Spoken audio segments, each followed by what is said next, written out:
Hello everyone.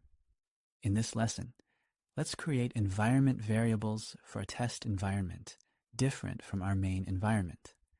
The plan is as follows. Right now, we have a .env file in the backend. I want it to be possible to write like this. Create .env and append the environment name, such as .env.test. And here will be the test environment variables. Variables not specified here will be taken from the plain .env file. And actually, it should also work for other environments. Purely technically, after this lesson, you will be able to write like this as well.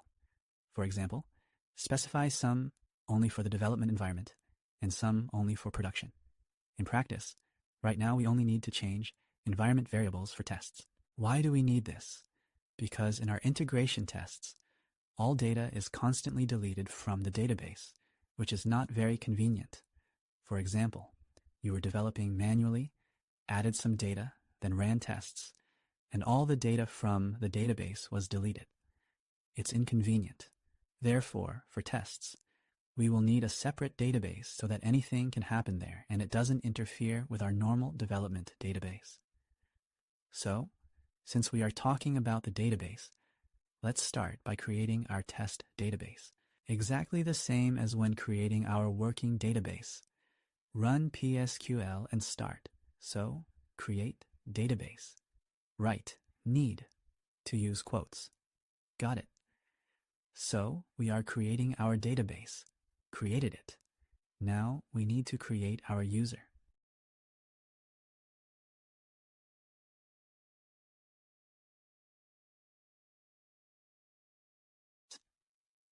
So, creating. Okay. Now we'll need to grant it permissions. All these commands will be in the lesson description. You can just copy them. All right, and we need to grant this user permission to create databases.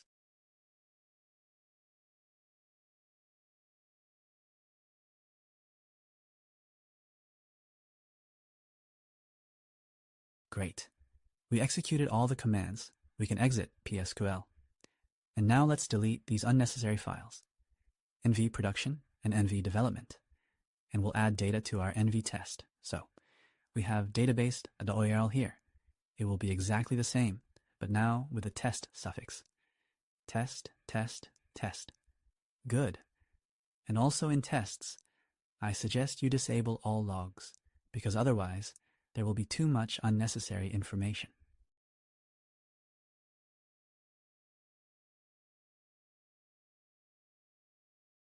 And you can set debug to an empty string. So, logs are displayed. If any test fails, you will be able to enable the logs you need or comment out this line, and then the debug variable will be taken from this file. So, well, according to the old logic, let's also create env.test, an example, so it's convenient for other developers too. All right, env file created. Now we need to make sure this env file is used in our code. In our src backend, in lib, in env.test, we currently have this structure, and it takes the necessary env file based on it being named .env. We need to expand this logic to take the main env file and then override it with what's in our .env.test. Well, essentially .node.env, right?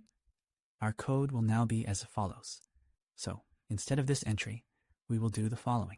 So we need to import path.efs. Okay, fine now.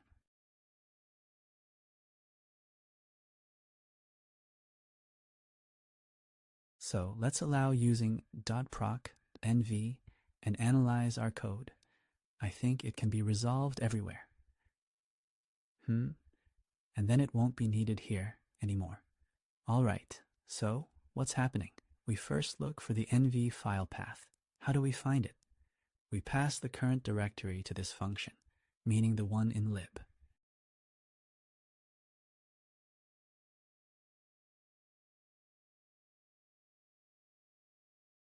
Keep in mind that this might be executed in a built package, Then it will be dist backend src lib env.js.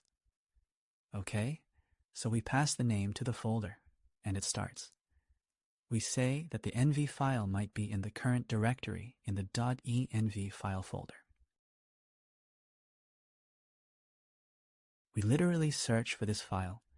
Then, if this path exists, meaning there's some file, we return what we previously assumed only as its path as the main one, and it gets here. If it turns out that the .env file isn't in this folder, specifically in this one, it's lib.env.js. In the lib folder, there's no .env file. Okay, then we check if we've reached the root of our computer, and if not, we return null. If we can explore further, we take the folder from the current path. So now it will be the src folder. We'll do the same for the src folder. If not found in src, we'll check the backend folder. In the backend folder, we'll find this file.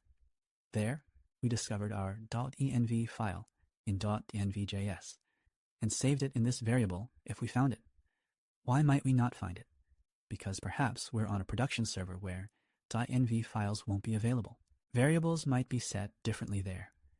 But if we find this file, we take this .env file and pass it to .env, thanks to which these envs will now appear in the env process.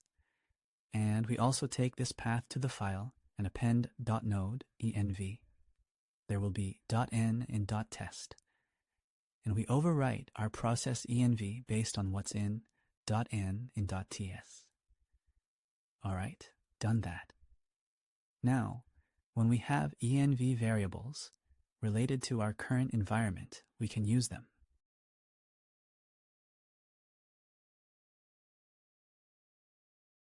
But first, let's set in our env config, the ability to pass node env here and use it at runtime. This will be an enum. Oh, so just z.enum. And possible strings. Yes, development, production, test. All right, I would specify it like this.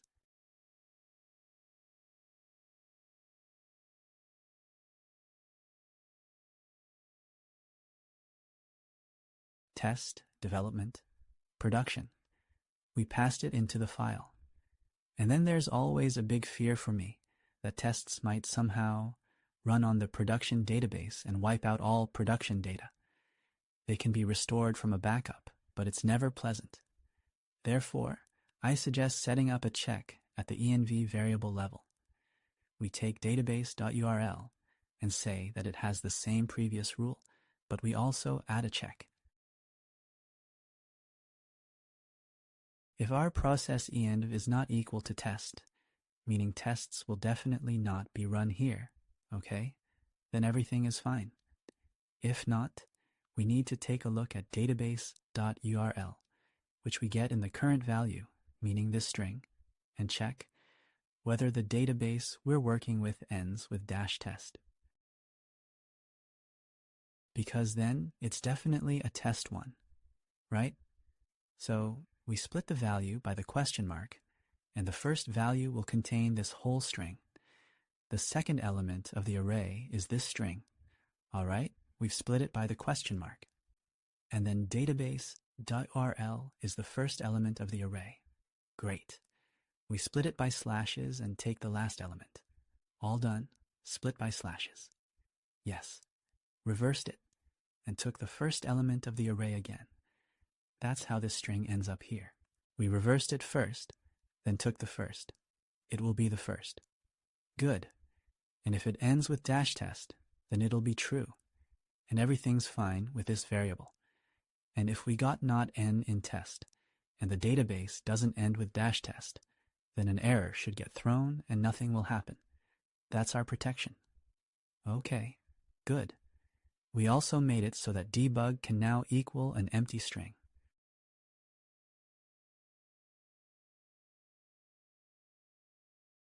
Now we assert that debug is not an empty string. Here.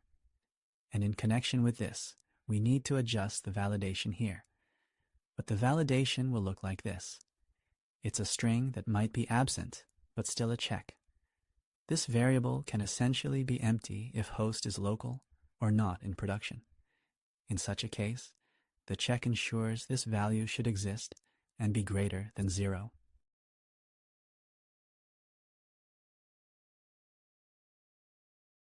That is, more precisely, in all other cases except these two. And thus we check on this. This variable should be outside localhost if not in production. Okay, now the debugger won't complain about us. So, now let's work with our package JSON and make sure we have the correct environment variables set for development and testing.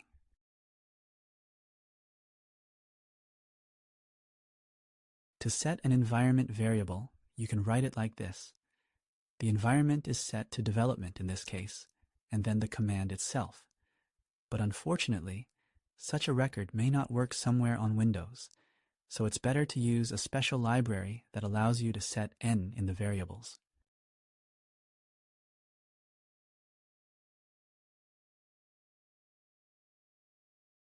Let's install it again in the root package, in the development dependencies. It's called cross-n, and when we install it, we'll have access to this kind of record. We write cross-n in our n in the variables and the command itself. All right, we've got it sorted here. Later, when we start, we need to make sure we have not n in production. Marked production. All right. In tests, we don't need to add anything, just already sets not n in test. Everything here will be fine. The only thing is, we now have a development database, and when we run this PMD, Prisma Migrate Dev, it takes our n from the variables now from the main n file, and it turns out that our test database knows nothing about our migrations.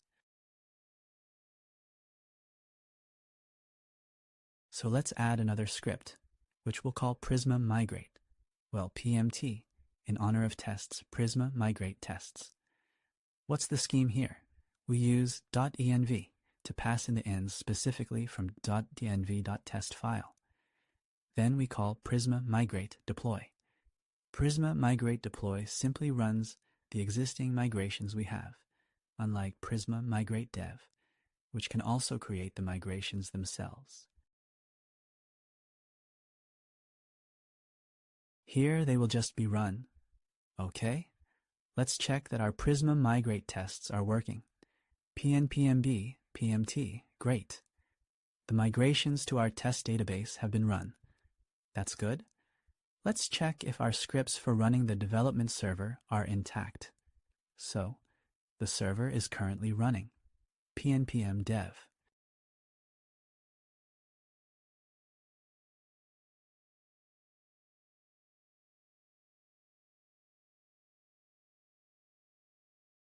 Yes. Well, now we have pnpmb div. I accidentally started dev in all packages. Dev is running, and also pnpmb start, also running. Good. Scripts are working. Now, let's use our Node.env variable again in our helper for testing. Where is it? Test integration. Let's also set up protection for ourselves as follows. If Node.env isn't equal, env needs to be imported from here. If suddenly Node.env isn't test, then we will immediately throw an error that tests can only be run in Node.env.test. Everything is wrapped up. Now nothing bad will happen for sure. Let's check if the tests are running. pnpmb test. Okay, good. Tests are passing. So, Node.env is indeed set as test here, and just is working correctly. Great. And now, with Node.env here, we can also change the behavior of some of our libraries. Well, specifically Sentry.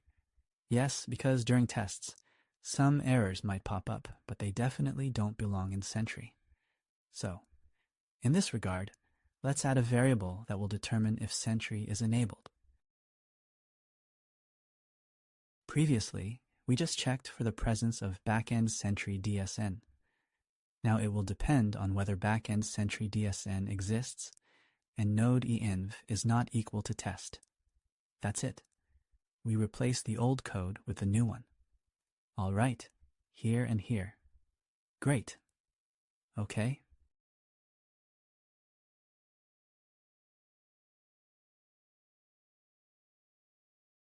Additionally, we don't want emails sent in our tests. Therefore, we can also add this check in our Brevo file. Add this check. Okay. If we don't have a Brevo API key, or if env.node, env equals test, then we'll throw a mocked result. That's it. And the code won't proceed further. Okay. In general, many developers dislike having specific checks related to tests in the main code.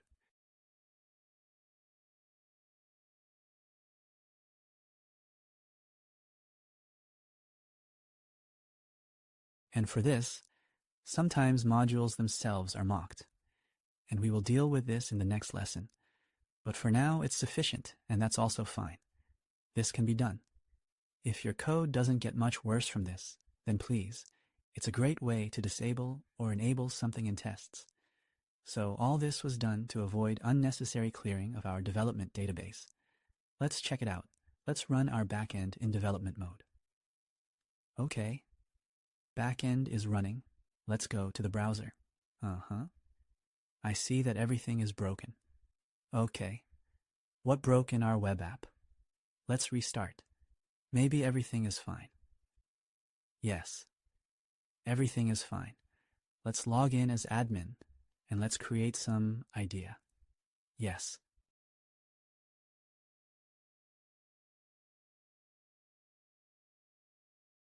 Let it have the name 2.2.2 and some text. Good. Created an idea. We see that we have 2 ideas. Now we're running our tests. PNPM test. As we remember, data is constantly being deleted from the database. And, in the past, in such a case, these things would be deleted too. But we restart our front end and see that the development database was not affected.